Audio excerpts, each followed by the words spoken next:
부동산 실권리자 명의 등기에 관한 법률은 부동산에 대한 투기적 거래가 너무 만연하다 보니까 이 투기적 거래를 좀 잡아보고자 해서 만든 법이에요. 그러니까 부동산에 대한 투기적 거래가 만연하지 사실은 동산에 대한 투기적 거래는 거의 없거든요. 근데 과거에는 그랬어요. 전에는 명의신탁이라고 하는 게 계약자의 원칙상 허용이 됐었어요. 그리고 전 세계 거의 대부분의 나라가 명의신탁을 해서 친구 이름으로 부동산 등기하고 이러는 걸 위법한 행위를 보지 않아요. 우리도 그랬어. 95년도 6월 1일인가요? 이 법이 제정이 됐을 때가 95년도 6월 1일인데 그 전까지는 명의신탁이 자유로웠어요. 그러니까 명의신탁해서 친구 이름으로 부동산 사고 그러는 게 전혀 위법한 행위가 아니었는데 그러다 보니까 부동산에 대한 투기적 거래가 너무 만연한 거야. 그러다 보니까 이를 바로잡기 위해서 이 법이 생겼는데 95년도 7월 1일자로 생겼나 그래요. 95년도 7월 1일자로 이 법이 제정이 되면서 부동산만 해당하지 동산에는 해당하지 않는 거예요.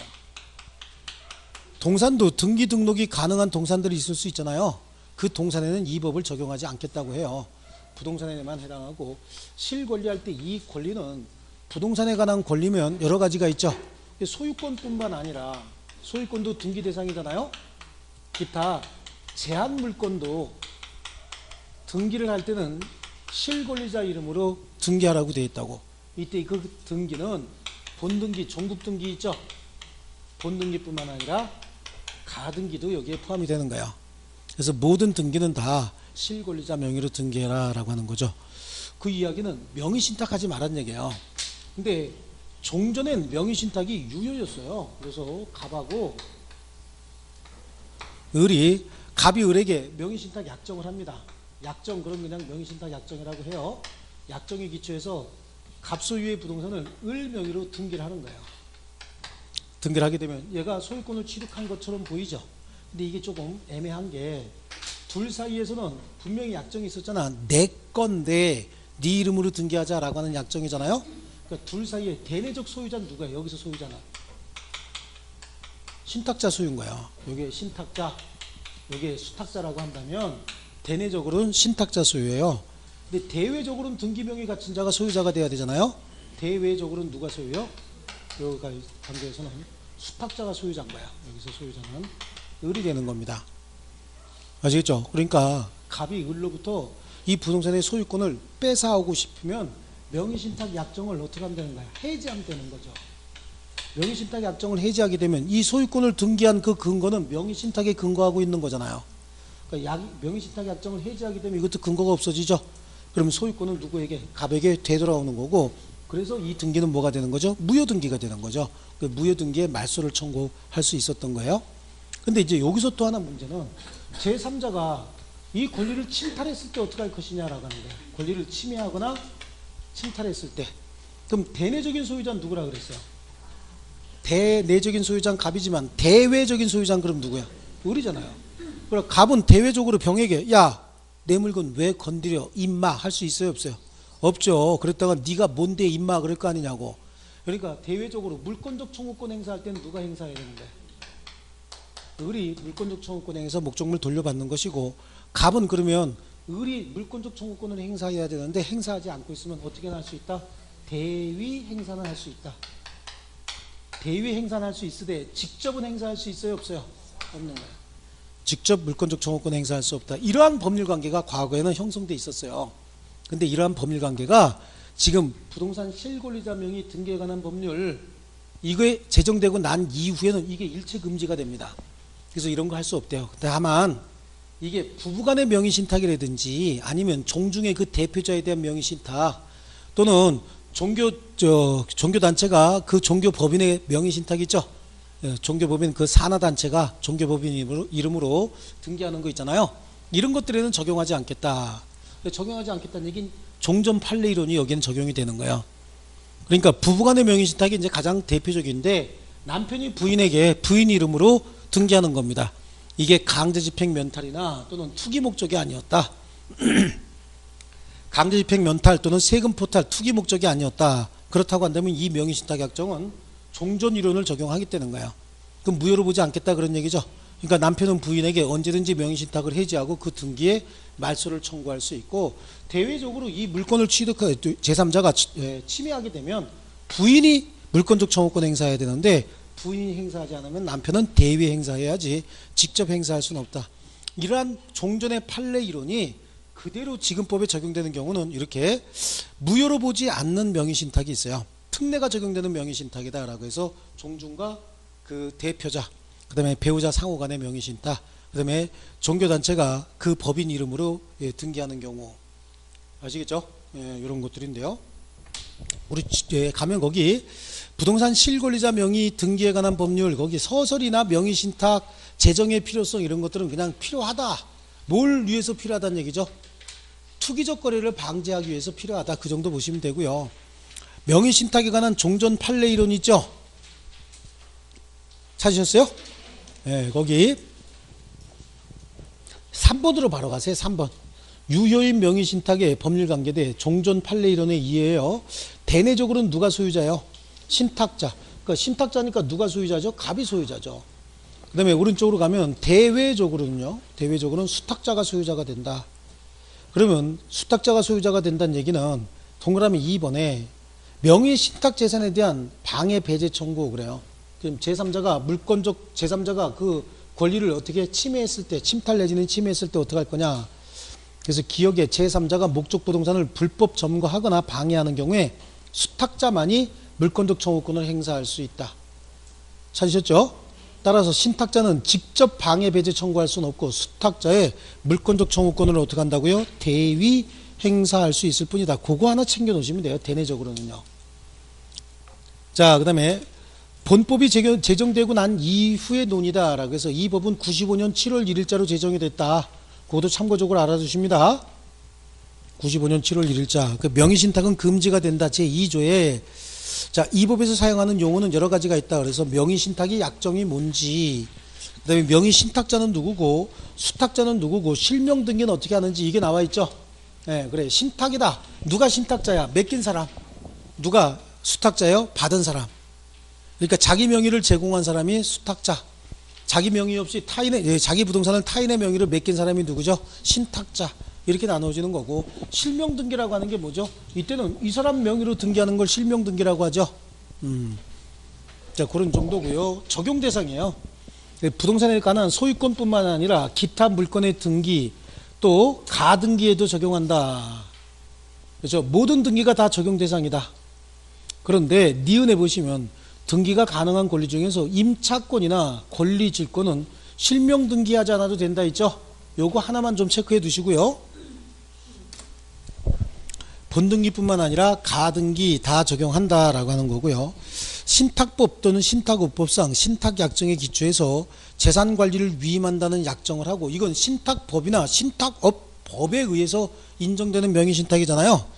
그 권리를 이전하는 형식을 취하는 경우에도 신탁법, 신탁업법상 신탁임을 등기부에 기재하지 않는 경우에 그 유임약정을 명의신탁약정, 즉 금지되는 명의신탁약정으로 보겠다. 그러니까 신탁법이나 신탁업법에 의한 명의신탁 같으면 그 취지를 등기해 줘야 돼요. 아시겠죠?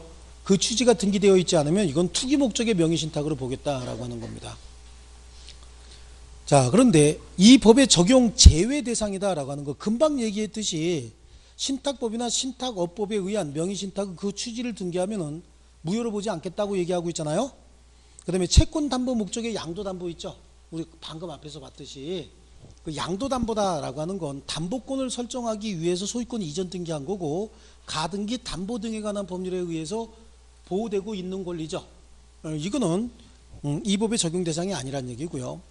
자, 오른쪽으로 가면 동그라미 2번에 상호명의신탁 있잖아요. 그죠? 상호명의신탁이다라고 하는 건 이건 투기적 거래가 될 수 없거든요. 자, 갑과 을이 공유하고 있는 이 부동산이 있는데 외부적으로는 이게 1000제곱미터예요. 대외적으로는 이렇게 보이는데 그 내부를 들어가 보니까 지네들끼리는 구분 소유적으로 지금 가지고 있더라는 거예요. 근데 대외적으로는 반씩 이렇게 해서 공유로 등기가 되어 있대요. 여기 지분 얼마요? 500. 여기 지분은 500이잖아. 실제로 여기 와도 얼마야? 반으로 나눴으면 500, 500이잖아요. 부동산에 관한 권리가 각각 500제곱미터씩 이렇게 표시되어 있죠. 그렇잖아요. 그러니까 이거는 투기 목적이 있을 수 없잖아요. 지분이 똑같은데. 아시겠죠? 이제 뒤에 가면 이 상호명의신탁이다라고 하는 건 공유관계가 이미 분할이 돼 있는 거잖아요. 그러니까 공유물 분할 청구할 수 없고 서로 지분의 반환을 청구할 수 있다라고 하는데 그 개념은 이거예요. 여기 이렇게 넘어가는 과정을 보시면요. 실제로 이게 현상적으로는 이건데 표시만 이렇게 놨다 그런 얘기잖아요. 구분 소유적 공유는 표시는 이렇게 돼 있는데 실제로 공유자가 이렇게 배타적으로 사용하고 있는 거예요. 이렇게. 원래 공유관계는 공유자는 지분 비율로 공유물 전부를 사용할 수 있어야 되잖아요. 그죠? 근데 실제 현상적으로는 어떻게 나타난다고요? 이렇게 사용하고 있다고. 갑이 여길 배타적으로 사용하고 을이 여길 배타적으로 사용한다고. 이걸 뭐라 그런다? 구분 소유적 공유관계다라고 해서 이걸 상호명의신탁이라고 하는 이유가 있어요. 왜냐하면 이 내부적으로 보면 이 등기 내용 잘 볼게요. 등기 내용은 이렇게 갈라져 있다고 보면 갑하고 을이, 여기도 갑하고 을이 각각 250, 250씩 가지고 있는 거하고 똑같잖아요. 이렇게 가지고 있는 거죠. 원래 실제는 이렇게 돼 있는데 현재 표시는 이렇게 돼 있는 거잖아요. 그러니까 얘네들한테 분할 등기하려면 어떻게 하냐면 갑이 을에게 명의신탁 해놓은 거니까 지분 반환 청구하고 을도 갑에게 지분의 반환을 청구하면 되는 거예요. 이미 분할이 돼 있는 거야.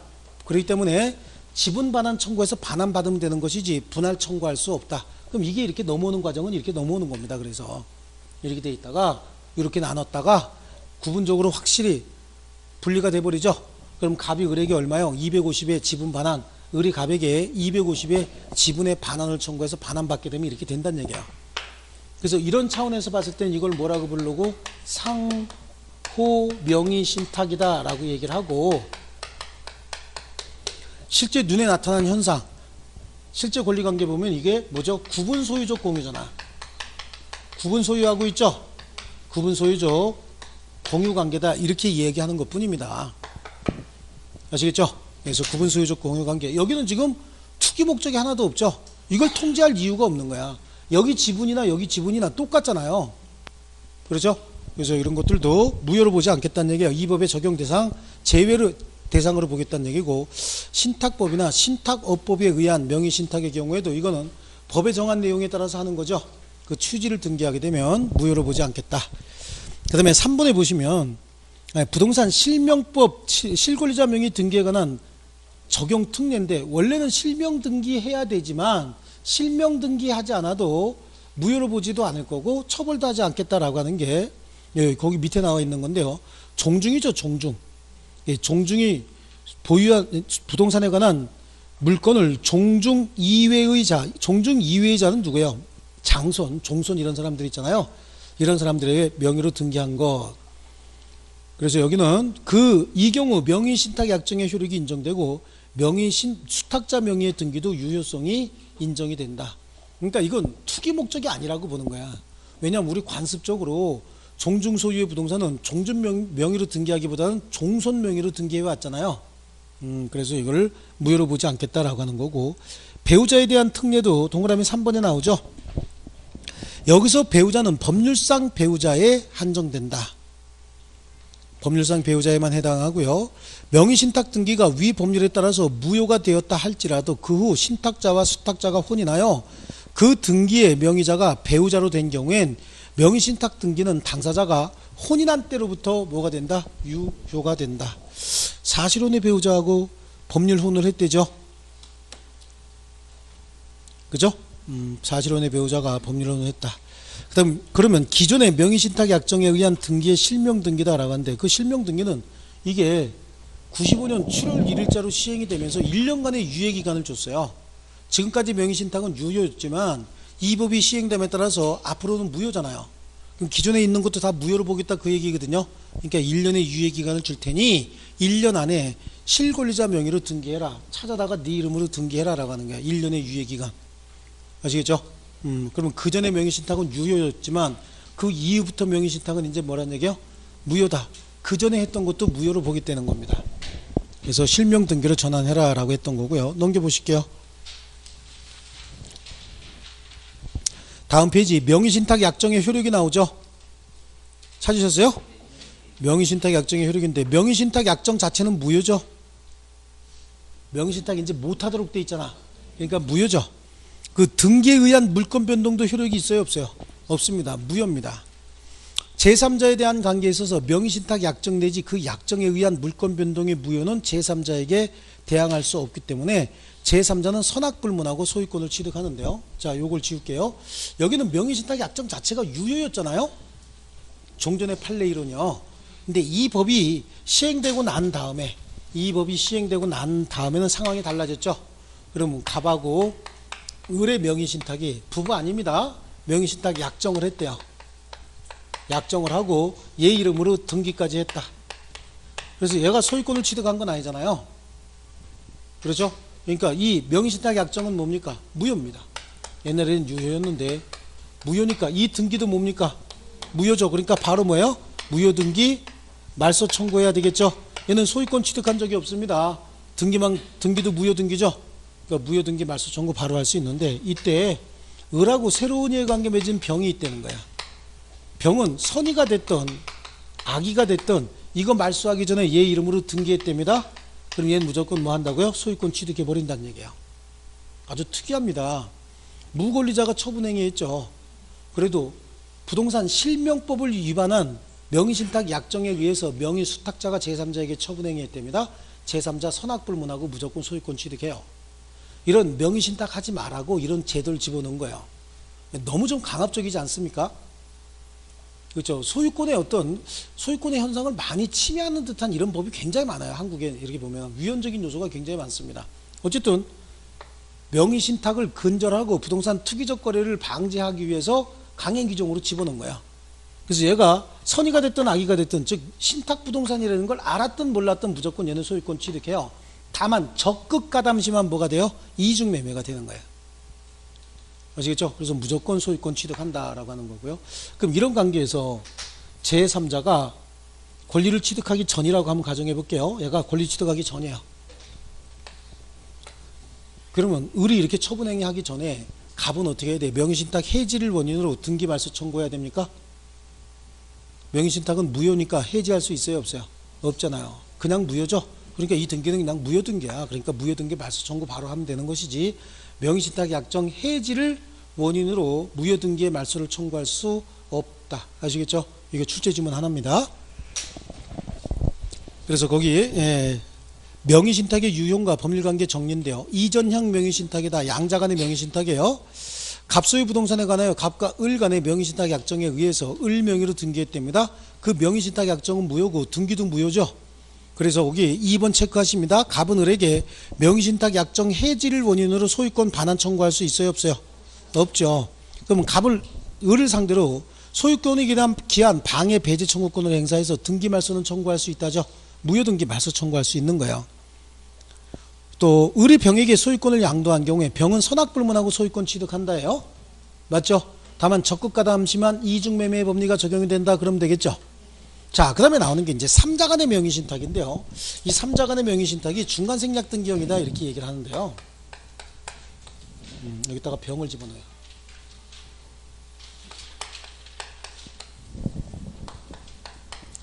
자, 갑하고 을이 병소유 부동산에 관해서 매매계약을 체결합니다.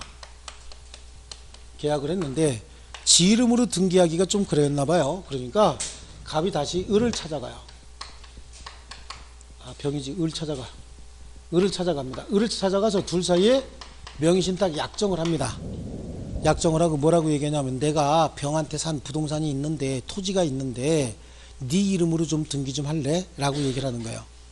그래서 둘이 명의신탁 약정을 하고 이쪽으로 소유권 이전 등기가 이루어지는 거야. 일로 이행을 해줍니다. 그래서 을 명의로 뭐가 된다고요? 등기가 된다. 라고 해서 을이 소유권을 취득하는 겁니까? 아닌 거죠. 을은 소유권 취득한 적이 없고요. 갑은 소유권 취득한 거예요, 못한 거예요? 못한 거예요. 왜냐면 법률 행위에 기한 부동산에 관한 물권의 득실 변경은 뭐 해야 되는데 등기해야 되는데 아직 등기하지 못했잖아요. 그러니까 매매계약은 유효입니다. 이 계약 자체는 효력 여부에 흠결이 없어요. 이건 무조건 유효입니다. 유효인데 아직 등기를 갖추지 못했으니까 소유자도 아니죠. 자, 그럼 이때 여전히 소유권은 누구에게 있어요? 병이 소유자인 거예요. 얘 이름으로 등기가 돼 있어도요. 병이 소유자인데 그럼 병이 을에게 무효등기 말소하고 소유권 반환해라 라고 할 수 있죠. 무효등기 말소 청구 행사할 수 있는 거잖아요. 그래서 병 명의로 등기를 회복해 오면 갑이 병에게 소유권 이전 등기 청구해야 되는 거잖아요. 그런데 병이 무효등기 말소 청구할까 안 할까? 안 해. 병은 귀찮아요. 왜냐하면 둘이 매매계약 체결하고 소유권 이전 등기 해주려고 그랬더니 얘가 을 이름으로 좀 해달라며. 그래서 해줬더니 또 나중에 이거 말소해서 자기에게 이전해달래. 그럼 병 그거 안 합니다. 귀찮아서. 한 번 해줬으면 됐지 뭘 자꾸 지랄이야. 그러고 말겠죠. 그러니까 그때는 갑이 병을 대위해서 어떻게 하는 거예요? 무효등기 말소 청구할 수 있는 거예요. 그래서 무효등기 말소하게 되면 얘 이름으로 등기가 회복될 거 아니냐고. 그럼 소유권 이전 등기 청구하는 거거든요. 이렇게 순차적으로 청구하는 걸 대위 청구한다 이렇게 얘기를 해요. 자, 이때 이 명의신탁 약정은 무효잖아요. 무효죠. 무효니까 갑이 을에게 직접 반환 청구할 수 있어요, 없어요? 부동산에 관한 반환 청구할 수 없는 거죠.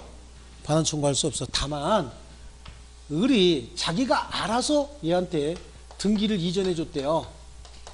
등기를 이전해 줬으면 얘는 원래 실체권리 취득할 수 있는 자잖아요. 계약이 유효니까. 실체권리 관계와 뭐가 일치해 버렸어? 등기가 일치하게 되면 그 등기는 또 유효가 될 가능성은 있는 거예요. 아시겠죠? 이렇게 되기 전까지는 여전히 누가 소유자다?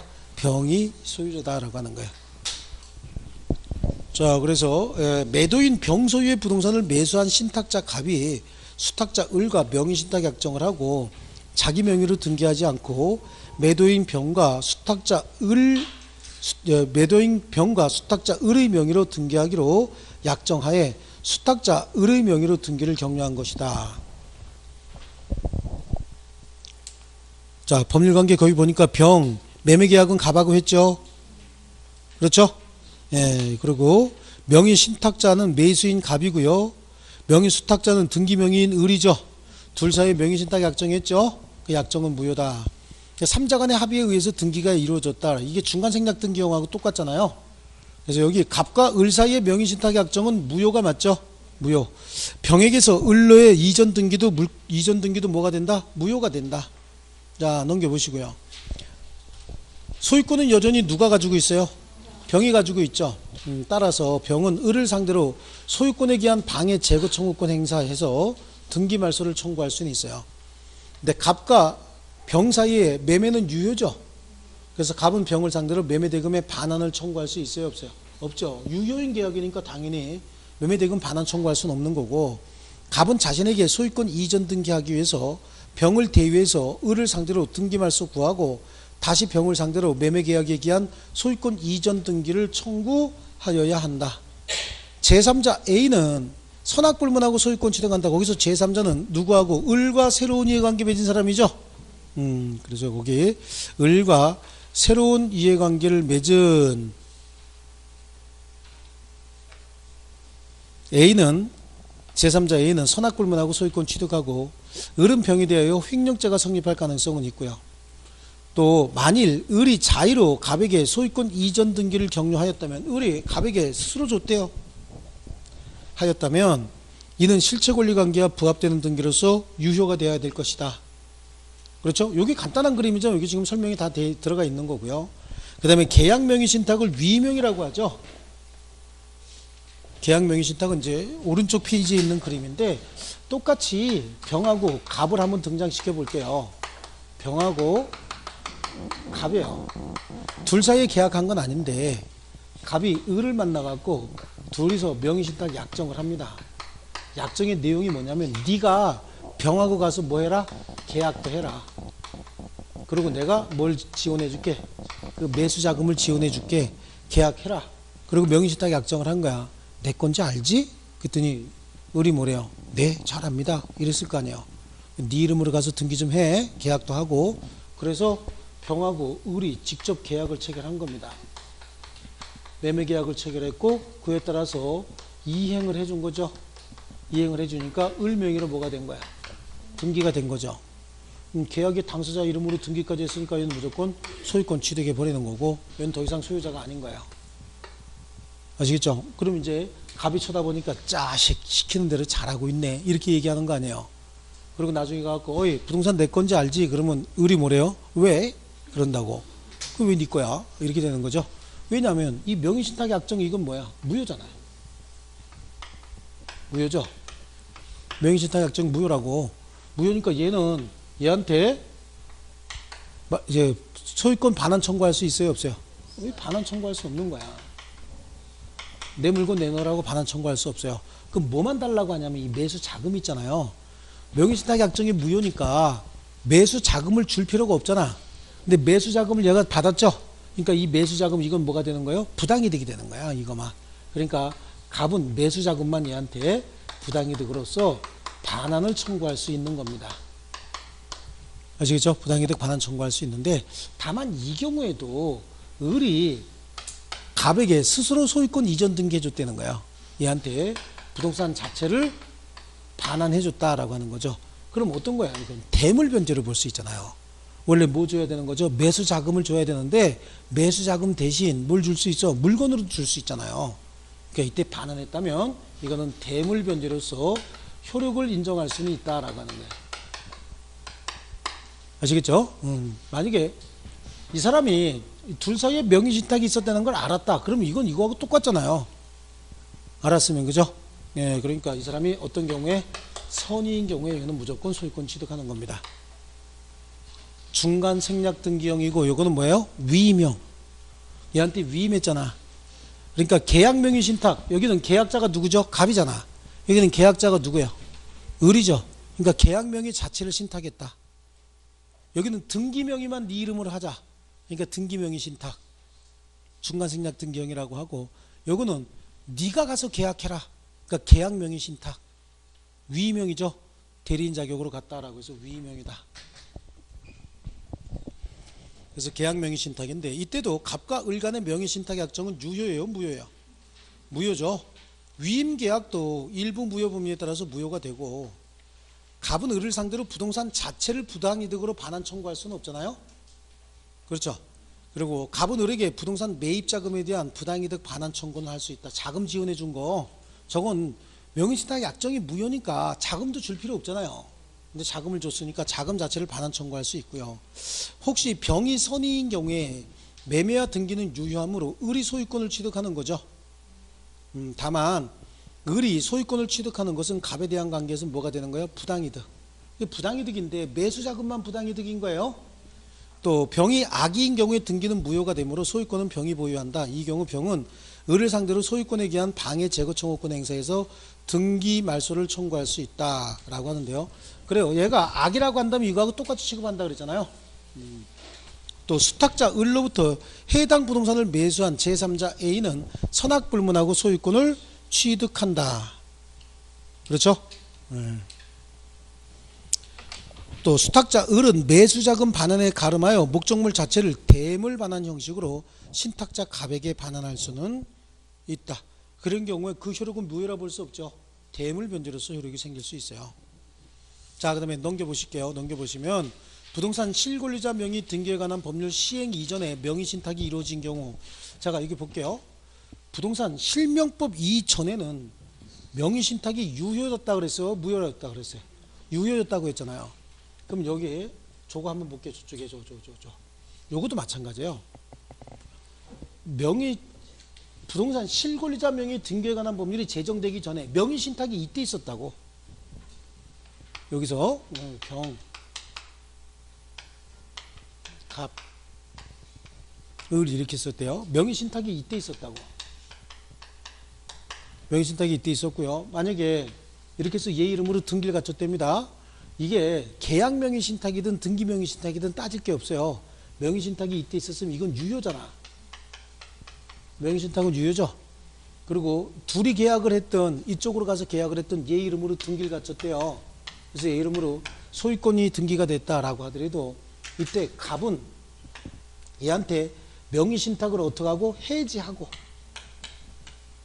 명의신탁을 해지하고 부동산 자체에 반환 청구할 수 있었잖아요. 그렇죠? 이거 명의신탁 해지하지 않으면 명의신탁이 유효니까 반환 청구할 수 없는 거야. 해지를 해야 반환 청구가 가능한 거잖아요. 그런데 해지하지 않은 상태, 현재 그럼 반환 청구도 할 수 없었던 상태였는데 부동산 실명법이 제정이 돼 버린 거예요. 그럼 명의신탁 약정은 인재와학건 지금 뭐죠? 무효잖아. 이건 무효. 무효니까 해지할 수 있어요, 없어요? 무효인 계약을 어떻게 해지하냐고. 그러면 해지해서 무효로 만들든 법률 규정에 의해서 무효가 됐든 어쨌든 무효가 됐으니까 반환 청구해야 되죠. 반환 청구해야 되는데 그때 매수자금을 반환 청구하느냐 부동산 자체를 반환 청구하느냐 이게 문제가 되는데 원래 이때도 부동산 자체를 반환 청구할 수 있었죠. 이때는 해지를 해서 무효로 만들고 반환 청구할 수 있었는데 해지하지 않았어도 자동적으로 무효가 됐잖아요. 그러니까 지금은 무효를 기초로 매수자금이 아니라 부동산 자체를 반환 청구할 수 있다고. 그러니까 명의신탁이 실명법 이전에 있었던 명의신탁이면 그 명의신탁 약정 자체는 유효잖아요. 그러니까 그때는 해지하고 부동산 자체를 돌려달라고 할 수 있었죠. 근데 명의신탁이 이 실명법이 시행됨에 따라서 해지하지 않아도 자동적으로 무효가 되잖아요. 무효가 됐으면 어떻게 하는 거야? 바로 부동산 반환 청구할 수 있는 거야. 그런데 명의신탁 약정이 실명법 이후에 있었으면 그 약정 자체가 처음부터 무효고 그건 금지할 것이고 제3자에게 처분한 경우에도 제3자 무조건 소유권 취득한다고 해놨잖아요. 그래서 이 법이 적용되고 나면 그 다음에 이런 법리가 적용이 되겠지만 이 법 적용되기 전에 명의신탁이 있었다. 그럼 그때는 부동산 자체를 돌려받을 수 있다라고 하는 거예요. 아시겠죠? 그 실명법 시행 이전에 명의신탁 약정이 이루어진 경우에 그래서 명의수탁자는 신탁 약정에 따라서 명의신탁자가 제공한 비용을 매매대금으로 지급하고 당해 부동산에 관한 소유 명의를 취득한 것이다. 그래서 명의수탁자는 실명법에 관한 시행에 따라서 부동산에 관한 완전한 소유권을 취득함으로써 부동산 자체를 부당 이득하였다고 본다. 부동산 자체를요. 그래서 부동산 실명법 제3조 4조가 명의신탁자에게 소유권이 귀속되는 것을 막는 취지의 규정은 아니므로 명의수탁자는 신탁자에게 자신이 취득한 당해 부동산을 부당이득으로 반환할 의무가 있다. 그러니까 명의신탁 약정이 실명법 이전에 있었고 부동산 실명법이 시행됨에 따라서 명의신탁은 무효가 됐다. 그러니까 그때 당시에 등기 자체를 돌려달라고 할 수 있다는 얘기야. 부동산 자체를. 하지만 여기는 처음부터 명의신탁해서는 안 되는 거죠. 그러니까 부동산 자체를 돌려달라고 할 수 없다는 얘기입니다. 법 구성이 조금 복잡하네요. 그죠? 그 다음에 상호명의신탁이다 라고 하는 거예요. 상호명의신탁 아까 설명을 했죠. 대내적으로는 뭐예요? 대내적으로는 구분소유야. 대외적으로는 뭐죠? 공동소유고. 아시겠죠? 예, 그런 관계. 그럼 서로 간에 공유물 분할 청구할 수 있다 그랬어요? 없다 그랬어요? 없고 지분의 반환을 청구할 수 있을 뿐이다 그랬죠?